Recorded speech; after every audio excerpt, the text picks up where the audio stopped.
श्री स्वामी समर्थ. देव म्हणत आहेत, या वर्षाच्या अखेरीस तुम्ही जे गमावले आहे त्यापेक्षा जास्त देव तुम्हाला परत करेल. देव तुम्हाला खूप मोठ्या चमत्कारासाठी तयार करत आहे. तयार असाल तर परमेश्वरी शक्ती माझ्या बरोबर आहे असे टाईप करा. होय, देव तुलाच म्हणतोय. मला माहित आहे की तुला मदतीची गरज आहे. मी तुला मदत करीन. मी नेहमीच तुझ्यासाठी येथे आलो आहे. मी कधीही तुझी साथ सोडत नाही. मी तुझ्यावर प्रेम करतो. देवता तुमच्यासाठी एक आर्थिक चमत्कार करत आहे. तुम्हाला ते प्राप्त करायचे असल्यास स्वामी आई असे टाईप करा.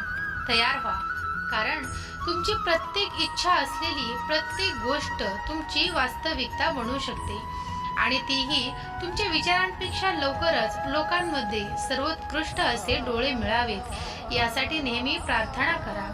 वाईटाला माफ करणारे हृदय आणि वाईट विसरणारे मन असा आत्मा जो कधीही देवावरील विश्वास कमावत नाही. तुम्ही कोण आहात, तुम्ही कुठून आला आहात, तुम्ही कोणत्या परिस्थितीतून गेला आहात हे महत्त्वाचे नाही. मी तुमच्यावर बिनशर्त प्रेम करतो. तू माझी मौल्यवान निर्मिती आहेस आणि मला आज तुझ्यासाठी काहीतरी सर्वोत्तम करायचे आहे. मी तुझं रडणं ऐकलं आहे. मी तुझे अश्रू पाहिले आहेत. आता मला तुमची मदत करू द्या. देवाचे मूल होणे म्हणजे काय ते तुम्हाला मी दाखवतो. जे माझ्याकडे विश्वासाने आणि पश्चातापाने वळतात त्यांच्यापासून मी कधीही दूर जाणार नाही. तर माझ्या मुला, तुझे हृदय आणि तुझे मन उघड आणि माझा आवाज आहे तो एकत्रितपणे आपण जीवनातील चढ उतारांवर चालू. तुम्ही पूर्वीपेक्षा मजबूत, शहाणे आणि अधिक लवचिक व्हाल. विश्वास असेल तर हा व्हिडिओ लाईक करा. गुरु सांगत आहेत, मला माहित आहे की तुझ्या बरोबर घडलेली ही गोष्ट कठीण होती, पण तो शेवट नाही. मी तुम्हाला त्यातून मार्ग काढण्यासाठी आणि नवीन सुरुवात करण्यासाठी शक्ती देत आहे. आता तुला हे मला माहित आहे. मी तुमच्या आयुष्यात तुमच्यासाठी काही गोष्टी तशाच चांगल्या प्रकारे केल्या आहेत. तसंच मला हे देखील माहिती आहे की सर्व काही कारणास्तव घडते आहे आणि नेहमीच दुसरा अध्याय येत असतो. भक्तांनो, स्वामी महाराज आपल्या जवळच आहेत. स्वामींनी भक्तांना कधीही वाऱ्यावर सोडले नाही. कालही नाही, आजही नाही आणि उद्याही नाही. ते कायम भक्तासोबतच असणार आहेत. मनुष्य स्वभाव ओळखून त्यांनी सर्वांना उपदेश केला आहे की भिवू नकोस, मी तुझ्या पाठीशी राहणार आहे. मग भिण्याचे आणि चिंतेचे कारणच काय? प्रत्यक्ष स्वामी आपला पाठीराखा आहे असे स्वामी समर्थांचे बोल आहेत. आपले स्वामी महाराज आपल्या भक्तांना उपदेश करतात की मी फक्त स्वतः चालवत आहे. अरे, आपण दोघेही या जन्मातच नाही तर मागच्या किती जन्मापासून एकत्र आहोत. तुझ्या मागील जन्माचा सगळा लेखाजोखा माझ्या नजरेसमोर आहे. बैलासारखे कष्ट कर, व्यवहारात लबाडी करू नकोस. माझे सगळे लक्ष तुझ्यावर आहे. आपल्यापेक्षा कमजोर आणि अपंग लोकांना यथाशक्ती मदत कर. तुझ्या पदांचा, प्रतिष्ठेपणाचा, पैशाचा अहंकार अजिबात करू नकोस. तुझ्या वाट्याला येणारे भोग आणि त्याचे भोग भोगल्यानंतर मी तुला नक्कीच जवळ करेल. लक्षात ठेव, मी तुझा हात पकडला आहे, तो सोडण्यासाठी नाही. फक्त मला विसरू नकोस. तुझी प्रत्येक चांगले कर्म मला समर्पित करत जा. कर्माची भीती नक्कीच मनात ठेव. तुझ्या मरणानंतर तुझे चांगले कर्म आणि कमावलेले पुण्य बरोबरी येणार आहे याची पदोपदी जाणीव ठेव. देव म्हणतात, मी कधीच आपल्या मुलाला एकटे सोडत नाही. माझ्या बाळा, कधीही समजू नको, मीच उदरनिर्वाहाचा स्रोत आहे. जे मला शोधतात त्यांना कधीही तहान लागणार नाही आणि ज्यांनी माझ्यावर विश्वास ठेवला आहे त्यांना कधीही भूक लागणार नाही. देवावर विश्वास ठेवून वादळात त्यांची स्तुती करणे, त्यांचे अनुसरण करणे. देव तुम्हाला तुमच्या सर्व माझ्यापासून वाचवत आहे आणि त्यांना बरे, सहजता आणि भरपूर प्रमाणात बदलत आहे. सोबती असो किंवा तुम्ही कधीही केली नसलेली प्रगती असो, काहीतरी अविश्वसनीय तुमची वाट पाहत आहे. माझ्याबरोबर प्रेम, आरोग्य आणि समृद्धीसाठी माझ्याबरोबर प्रार्थना करा. आत्मविश्वासाने घोषित करते की माझे संपूर्ण कुटुंब बरे होईल आणि मी त्यांच्यासाठी प्रार्थना करत असताना चमत्कार केलेले दिसतील. देव जो सदा सर्वकाळ आहे, तो तुम्हाला आणि तुमच्या परिवाराला सर्व संकटापासून वाचवेल. तर तुमचा शत्रूला तुमच्या बरोबर पांगवेल, त्याचा नाश करेल. जर तुम्ही एकनिष्ठ असाल तर देव तुमच्यावर अतुलनीय यशाचा वर्षाव करेल. ह्या मनुष्य लोकात सर्वांनीच निष्काम भावपूर्वक आपल्या कर्तव्याचे तत्परतेने पालन केले पाहिजे, मग तो ज्ञानी असो किंवा अज्ञानी. प्रत्यक्ष भगवंताचा अवतार का असेना, कारण सृष्टीचक्र आपल्या कर्तव्याचे पालन केल्यानेच लागते. मनुष्याला कर्माचा आरंभ केल्याशिवाय सिद्धी मिळत नाही आणि कर्माचा त्याग केल्यानेही सिद्धी मिळत नाही. ब्रह्मदेवांनी सृष्टी रचनेच्या वेळी प्रजेला सांगितले होते की तुम्ही आपापल्या कर्तव्य कर्माद्वारा एक दुसऱ्यांची मदत करा, परस्परांना उन्नत बनवा, तर तुम्ही परमेश्वर श्रेय प्राप्त करू शकाल. जो सृष्टी चक्राच्या मर्यादेप्रमाणे आपल्या कर्तव्याचे पालन करणार नाही, त्याचे ह्या जगात जीणे व्यर्थ आहे.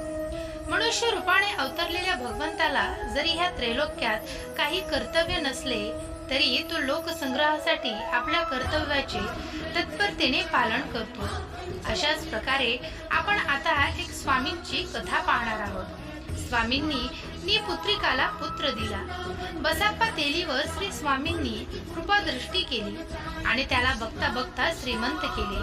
त्याने घरी आणलेल्या सापाचे रूपांतर सोन्याच्या सापात झाले. ही वार्ता बघता बघता मंगळवेढ्यात पसरली. त्यामुळे भक्तांच्या मनात श्री स्वामी बद्दलचा भाव भक्ती अधिकच वाढली. श्री स्वामी समर्थ हे अलौकिक सिद्ध पुरुष आहेत. हे परमेश्वराचे अवतार आहेत. हे आता मंगळवेढ्यात सर्वांना कळून चुकले होते. त्यामुळे श्री स्वामी समर्थांवर लोकांची अमाप श्रद्धा बसली होती. समर्थांच्या दर्शनासाठी त्यांची कृपा व्हावी यासाठी लोकांच्या रांगा लागू लागल्या. बसप्पा तेलीचा एक मित्र मंगळवेढ्यात राहत होता. तो वयाने थोडासा जास्तच होता. शेतात मोलमजुरी करून ते आपलं आणि आपल्या पत्नीचं पोट भरत असे. त्या दोघा नवरा बायकोला एकच दुःख होतं की त्यांना मुलबाळ नव्हते. अनेक वर्ष त्यांनी नवस सायास करून पूजा पाठ करून प्रयत्न केले, परंतु त्यांच्या नवसाचा काहीच उपयोग झाला नाही. ते दोघे विचारे मनातून निराश झाले. बसप्पा तेलीवर श्री स्वामींनी कृपा केली आणि तो श्रीमंत झाला. ही गोष्ट त्या गरीब मजुराला समजली. तर मजुराने तात्काळ बसप्पा तेलीची भेट घेतली आणि त्याला आपली व्यथा सांगितली. तो म्हणाला, अरे मित्रा, तुला बाळ नाही हे माझं दुःख तुला तर ठाऊकच आहे. तूच त्यावर मला मार्ग दाखवत चल आणि श्री स्वामींच्या दर्शनाला जाऊ. तो त्यांना माझ्या वतीने विनंती कर. त्यावर बसाप्पा म्हणाले, अरे मित्रा, परमेश्वराची भक्ती केल्याशिवाय, त्याला शरण गेल्याशिवाय त्यांची कृपा कधी लाभेल. तेव्हा तू आणि वहिनी एकदा श्री स्वामींच्या दर्शनाला जाऊन या आणि त्यांच्या चरणी नमस्कार करून आपलं गऱ्हाण मांडा. बसाप्पाचा सल्ला ऐकून तो मजूर आपल्या पत्नीसह श्री स्वामींच्या दर्शनाला गेला. स्वामींच्या दर्शनाने दोघे नवरा बायको प्रभावित झाले. स्वामींवरची त्यांची भक्ती जडली. त्या दिवसापासून मजुराच्या पत्नीने ठरवले की दररोज श्री स्वामींचे दर्शन सकाळी घेतल्याशिवाय जेवण करायचे नाही. मजुराची पत्नी मग दररोज स्वामींच्या दर्शनाला जाऊ लागली. ती जशी जशी श्री स्वामींच्या दर्शनाला जात राहिली तसे तसे तिच्या मनात स्वामींबद्दलची भक्ती वाढतच राहिली. मजुराच्या पत्नीचा हा नियम अखंडपणे 3 वर्ष चालू राहिला, परंतु तरीही त्यांची मनोकामना पूर्ण झाली नाही. देव आपल्यावर किंवा कृपा करतो हे त्यांना समजेना, परंतु दोघांची स्वामीनिष्ठ आढळ होती. एके दिवशी मजुराच्या पत्नीने ठरवले की आज श्री स्वामींना आपण सारे काही सांगायचे आहे आणि स्वामींना स्पष्टपणे विचारायचे आहे की आम्हाला मूल कधी होणार आहे. त्यानुसार ती नेहमीप्रमाणे सकाळी स्वामींच्या दर्शनासाठी गेली. स्वामींच्या मठात भक्तांची गर्दी होती. त्या गर्दीतून वाट काढत ते स्वामी जवळ आली आणि स्वामींना नमस्कार केला आणि ती स्वामींना काही सांगणार तोच स्वामी तिला म्हणाले, तुझ्या मनातील खंत मी जाणतो आहे. ते समोरचे लिंबाचे झाड दिसते आहे. त्या झाडाच्या बुंध्याला लागलेला डिंक तू काढून घे आणि दररोज सकाळी आणि संध्याकाळी ते औषधाप्रमाणे खात जा. त्यामुळे तुझी मनोकामना नक्कीच पूर्ण होईल. श्री स्वामी समर्थ महाराजांचे ते उद्गार ऐकून ती महिला धावत श्री स्वामींनी दर्शवलेल्या लिंबाच्या झाडापाशी गेली. लिंबाच्या झाडाच्या बुंध्याला खरोखरच खूप डिंक लागलेला होता. त्या महिलेने आपल्याला हवा तेवढा डिंक काढून घेतला. श्री स्वामींनी सांगितल्यानुसार त्या महिलेने तो डिंक खाल्ला आणि वर्षभरातच असलेल्या त्या मजुराला, त्या पत्नीला छानसा मुलगा झाला. तेव्हा श्री स्वामी समर्थ ज्ञानी महापुरुषाने देखील लोकसंग्रहासाठी आपल्या कर्तव्याचे पालन तत्परतेने केले पाहिजे. आपल्या कर्तव्याचे निष्काम भावपूर्वक पालन करीत असताना मनुष्य जरी मेला तरी त्यांचे कल्याणच होईल. श्री स्वामी समर्थ महाराज अजूनही हे आपलं भक्तिमय चॅनल सबस्क्राईब केलं नसेल तर जरूर सबस्क्राईब करा.